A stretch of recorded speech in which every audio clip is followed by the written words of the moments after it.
E69 news కి స్వాగతం. ముందుగా ముఖ్యాంశాలు. రైతులకు కేంద్రం శుభవార్త. మేడ్చల్ శామీర్పేటలో మెట్రో. చంద్రబాబు అన్ని వర్గాలను మోసం చేశారు. వైసీపీ ఎమ్మెల్సీ వరదు కళ్యాణి విమర్శ. పలు కీలక నిర్ణయాలకు ఏపీ కేబినెట్ ఆమోదం. కొత్త ఏడాదిలో రైతులకు కేంద్ర ప్రభుత్వం శుభవార్త తెలిపింది. పంటల బీమా పథకాలైన ప్రధానమంత్రి ఫసల్ బీమా యోజన, పునర్వ్యవస్థీకరించిన వాతావరణ ఆధారిత పంటల బీమా పథకాలను 2025-26 వరకు కొనసాగించడంతో పాటు వాటి కేటాయింపులకు పెంచాలని నిర్ణయించింది. ఈ రెండు పథకాలను కొనసాగించే ప్రతిపాదనకు బుధవారం ప్రధాని మోదీ నేతృత్వంలో సమావేశమైన కేంద్ర మంత్రివర్గం ఆమోదముద్ర వేసింది. ఈ పథకాలను 2020-21 నుంచి 2024-25 ఆర్థిక సంవత్సరం వరకు 66,550 కోట్లు కేటాయించగా, దాని 2021-22 నుంచి 2025-26 ఆర్థిక సంవత్సరం గాను 69,501.571 కోట్లకు పెంచింది.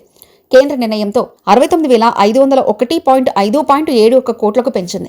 కేంద్ర నిర్ణయంతో 2026 వరకు రైతులకు మేలు జరగనుంది. అలాగే బీమా పథకాల అమల్లో భారీ మొత్తంలో సాంకేతికతను వినియోగించేందుకు 824.77 కోట్లతో fund for innovation and technology ఏర్పాటుకు కేంద్రం ఆమోదం తెలిపింది. ఈ టెక్నాలజీ పంట నష్టం అంచనాలను త్వరితగతిన తెలుసుకోవడంతో పాటు క్లయింట్ సెటిల్మెంట్ వివాదాలను తగ్గించేందుకు దోహదపడుతుంది. పుష్ప 2 నిర్మాత మైత్రి మూవీస్ కు హైకోర్టులో ఊరట లభించింది. సంధ్య థియేటర్స్ తొక్కిసలాట ఘటనలో మైత్రి మూవీస్ నిర్మాతలు రవిశంకర్, నవీన్ ను అరెస్ట్ చేయొద్దంటూ హైకోర్టు ఆదేశం. నిర్మాతలపై కేసు నమోదు చేసిన పోలీసులు ఫైల్ చేసిన కేసును కొట్టివేయాలని హైకోర్టులో క్వాట్ పిటిషన్ వేసిన నిర్మాతలు తదుపరి విచారణ కొరకు కౌంటర్లు దాఖలు చేయాలని పోలీసులకు నోటీసులు.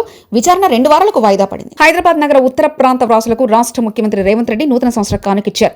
నార్త్ సిటీకి త్వరలో మెట్రో రైలు సౌకర్యం కల్పించాలని నిర్ణయించారు. పారడైజ్ నుంచి మేడ్చల్ వరకు 23 కిలోమీటర్లు, జేబీఎస్ నుంచి శామీర్పేట వరకు 22 కిలోమీటర్లు మెట్రో రైళ్లు పొడిగిస్తున్నట్లు ప్రకటించారు.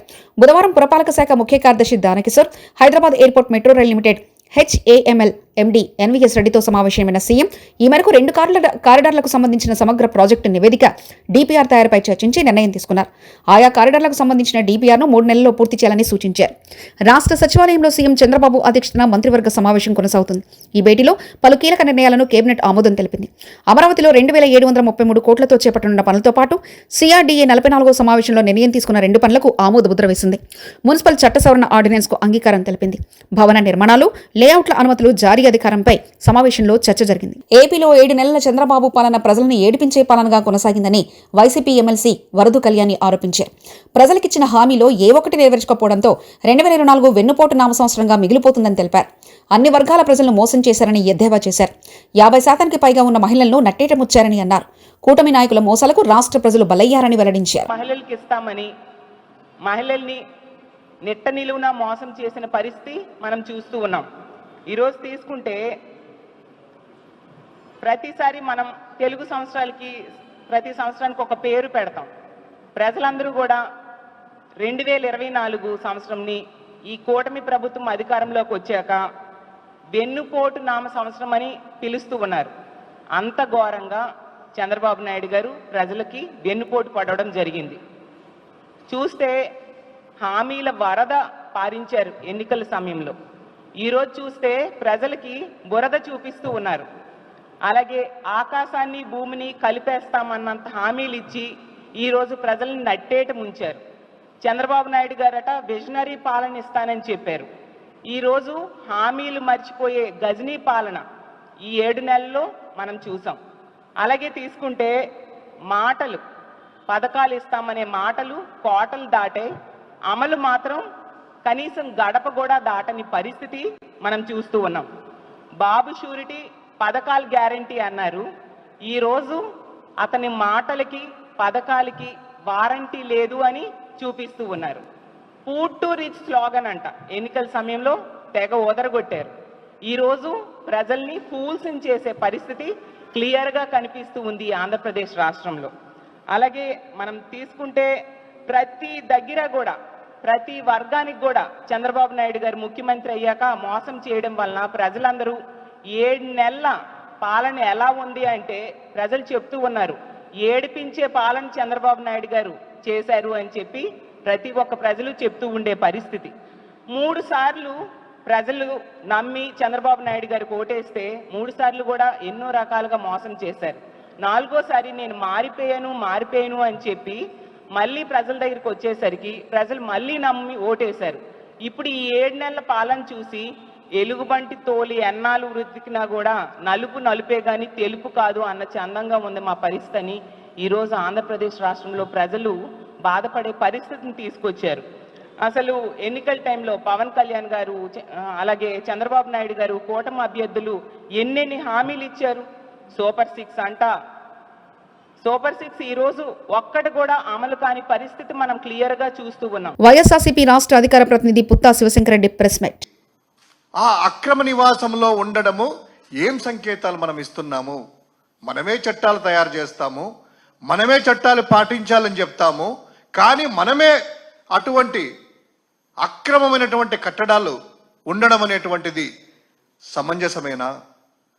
ఒక్కసారి దీని యొక్క చూసుకున్నట్లయితే వీళ్ళు ఆ నిర్మాణం గురించి ఇప్పుడు ఏదైతే లింగమనేని ఎస్టేట్ అంటున్నాం కదా, చంద్రబాబు గారు ఉండేటువంటి ఎస్టేట్ లింగమనేని ఎస్టేట్ అనేటువంటిది అంటున్నాం కదా, అక్కడ గతంలో 2014 సంవత్సరంలో ఉమ్మడి రాష్ట్రంలో ఉన్నప్పుడు అప్పుడు ప్రతిపక్షంలో తెలుగుదేశం పార్టీ ఉండే పిఏసి చైర్మన్గా రేవూరి ప్రకాష్ రెడ్డి అనేటువంటి వ్యక్తి ఉండే. ఆ రేవూరి ప్రకాష్ పిఏసి చైర్మన్, అదేవిధంగా పిఏసి సభ్యులు దేవినేని ఉమామహేశ్వర గారు ఎమ్మెల్యే, అదేవిధంగా బాలవర్ధన్ రావు ఎమ్మెల్యే, అదేవిధంగా ఎమ్మెల్సీ వైబి రాజేంద్ర ప్రసాద్ అనేటువంటి ఈ కమిటీ విజయవాడ సబ్ కలెక్టరేట్లో మీటింగ్ పెట్టుకొని ఈ కరకట్ట వెంబడి ఉండేటువంటి నిర్మాణాలన్నీ కూడాను అక్రమమైనటువంటివి, కాంగ్రెస్ ప్రభుత్వము ఈ విధంగా అక్రమంగా నిర్మాణాలు చేపట్టింది వీరి సహాయంతో అని చెప్పి ఆ సమావేశం పెట్టి తర్వాత కృష్ణా జిల్లా గుంటూరు కలెక్టరేట్లలో వాళ్ళ యొక్క ఆ మెమొరాండమ్స్ ఇచ్చేస్తూ ఇరిగేషన్. తిరుమల శ్రీవారిని పలువురు సినీ ప్రముఖులు దర్శించుకున్నారు.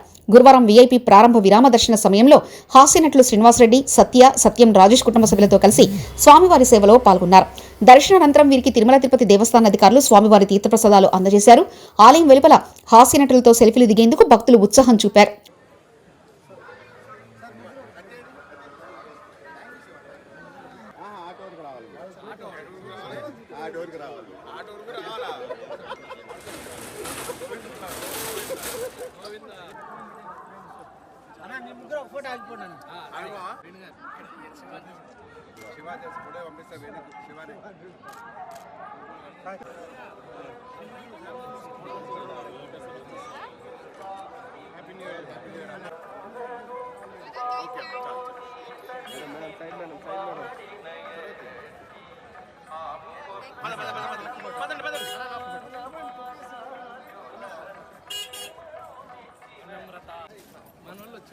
నేరుగా నడుచుకుంటే వచ్చాను, మీరు నిలబడద్దండి, నిలబడకుండా వచ్చాను.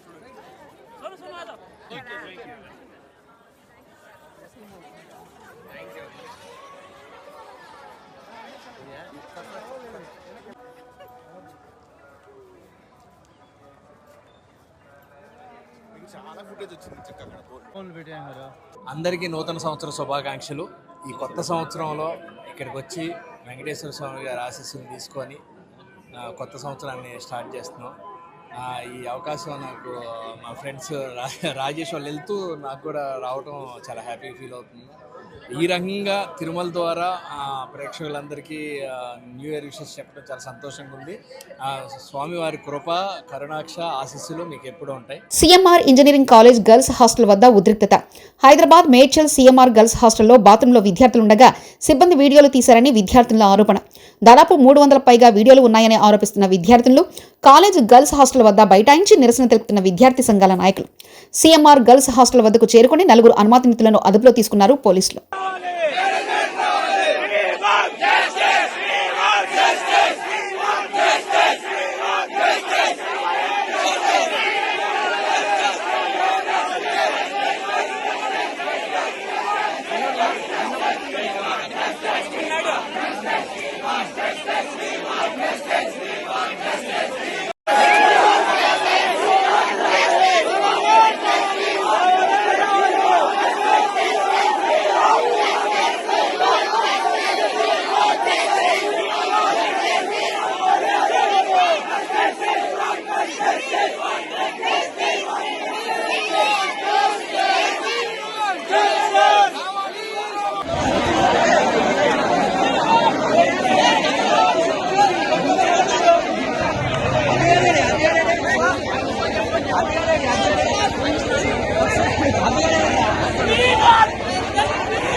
ప్రభుత్వ మెడికల్ కళాశాల ఎదుట ఎంబీబీఎస్ విద్యార్థులు ధర్నా నిర్వహించారు.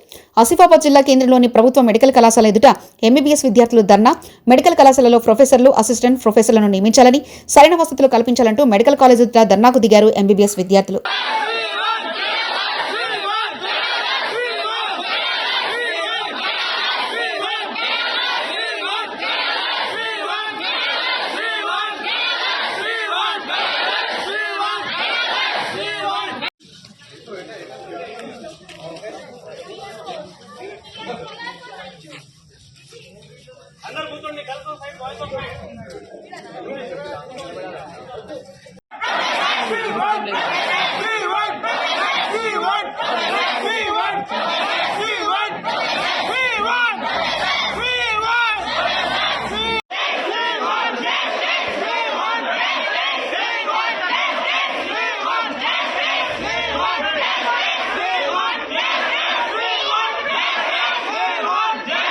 శ్రీశైలం ఎడమగట్టు జల విద్యుత్ కేంద్రానికి పొంచి ఉన్న ప్రమాదం. కొద్ది రోజులుగా 0 ఫ్లోర్లో ప్రారంభమైన నీటి లీకేజ్ డ్రాప్ ట్యూబ్ చుట్టూ లీక్ అవుతున్న నీరు ప్లాంట్ అధికారుల సమన్వయ లోపంతో కొరవడుతున్న పర్యవేక్షణ అప్రమత్తం అవ్వకపోతే భవిష్యత్తులో ప్లాంట్కు భారీ నష్టం సంభవిస్తుందని నిపుణులు అభిప్రాయం వ్యక్తం చేశారు. వెంటనే స్పందించి సాంకేతిక నిపుణులతో ప్రత్యేక కమిటీతో విచారణ చేపట్టాలని కొందరు ఇంజనీర్లు వినతి పత్రం అందించారు. జీడిమెట్ల పారిశ్రామిక వాడలో ఘోర అగ్ని ప్రమాదం జరిగింది. తగలబడిన లారీ హైదరాబాద్ జీడిమెట్ల పారిశ్రామిక వాడలోని వాణి కెమికల్ కంపెనీకి ముందు తగలబడిన లారీ హార్డ్వేర్ సామాన్ తరలిస్తుండగా లారీలో ఒక్కసారిగా చెలరేగిన మంటలు. పక్కనే ఆగి ఉన్న మరో హెచ్ఎండబ్ల్యూఎస్ వాటర్ ట్యాంక్ సైతం అగ్నికి ఆహుతి. ఘటనా స్థలానికి చేరుకున్న ఫైర్ సిబ్బంది అదుపులోకి తెచ్చారు మంటలు.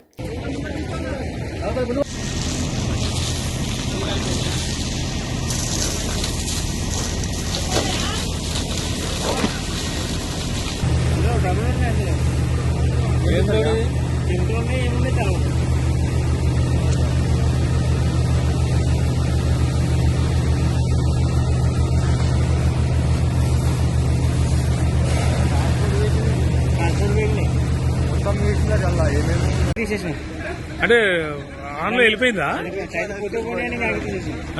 సైడ్లు పోతే పోనీ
రైతులకు కేంద్రం శుభవార్త.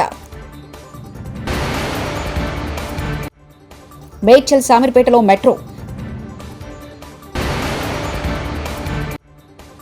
చంద్రబాబు అన్ని వర్గాలను మోసం చేశారు.